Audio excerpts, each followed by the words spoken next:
அக்ஷய திருதியை நாளில் வற்றாத செல்வம் உங்களுக்கு உண்டாக, பணம் சேர காலை எழுந்ததும் இந்த ஒரு வார்த்தைய ஒரு 3 முறை சொல்லுங்க. இந்த வார்த்தைய உங்க நிலைவாசல் அருகில் நின்று சொன்னால் குலதெய்வத்தின் அருளும் கிடைக்கும், செல்வம் உங்களுக்கு சேர்ந்துகிட்டே இருக்கும். நம்ம சேனல்ல நான் போடக்கூடிய பதிவுகள்ல உங்களுக்கு சந்தேகம் இருந்தாலும், அக்ஷய பாத்திரம் உணவளிக்கும் திட்டத்தின் மூலம் அக்ஷய திருதியை நாளில் ஆதரவற்ற ஏழை குழந்தைகளுக்கும் முதியவர்களுக்கும் உணவளிக்க விரும்பினாலும், உங்கள் தனிப்பட்ட பிரச்சனைகளுக்கு பிரத்யேகமாக பரிகாரங்கள் செய்து கொள்ள விரும்பினாலும் 9344692042 இந்த வாட்ஸ்அப் எண்ணிற்கு தொடர்பு கொள்ளுங்க. 19/4/2026 சித்திரை மாதத்தின் 6ஆம் நாள் ஞாயிற்றுக்கிழமையில அக்ஷய திருதியை.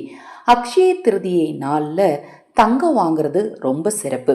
தங்கம் வாங்க முடியாதவர்கள் என்னென்ன பொருட்கள், தங்கத்திற்கு ஈடான என்னென்ன பொருட்கள் வாங்கலாம் அப்படிங்கிறத நான் அடுத்த பதிவில் பதிவு செய்கிறேன். தொடர்ந்து நம்ம சேனலை பாருங்கள். நான் சொல்லக்கூடிய ஒவ்வொரு தகவலும் ஏதாவது ஒரு வகையில் நிச்சயமாக உங்களுக்கு பயனுள்ளதாக இருக்கும். அது மாதிரி முழு சரணாகதி, முழு நம்பிக்கை, கடவுள் மேலே முழு நம்பிக்கையும் சரணாகதியும் இருந்தது அப்படின்னா உங்கள் வாழ்க்கையில் பிரச்சனை அப்படிங்கிற பேச்சுக்கே இடம் இருக்காது. குறிப்பாக கர்ம வினையின் காரணமாக ஏற்படக்கூடிய கடன் அப்படிங்கிற ஒரு பேச்சுக்கே இடம் இருக்காதுங்க. இந்த அக்ஷய திருதை நாளில் காலையில் நீங்கள் கதவை திறந்ததும் நீங்கள் சொல்ல வேண்டிய அந்த வார்த்தை அக்ஷயம் அக்ஷயம் அக்ஷயம் அப்படின்னு சொல்லுங்க. வளரட்டும் பெருகட்டும் அப்படிங்கிறதே இதனுடைய அர்த்தம். இந்த வார்த்தையை நீங்க சொல்றதுனால நல்ல ஒரு நேர்மறை ஆற்றல் சக்தி நீங்க இருக்கக்கூடிய இடத்துல பெருகுங்க.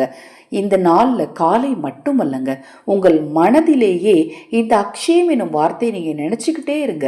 உங்களுக்குள்ளும் நல்ல ஆற்றலானது வளர ஆரம்பிக்கும், பெருக ஆரம்பிக்கும். நல்ல சிந்தனைகள் வளர ஆரம்பிக்கும், பெருக ஆரம்பிக்கும்.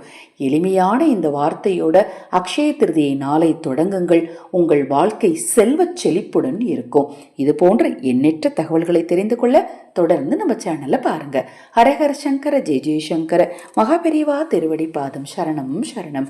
நல்லதே நடக்கட்டும்.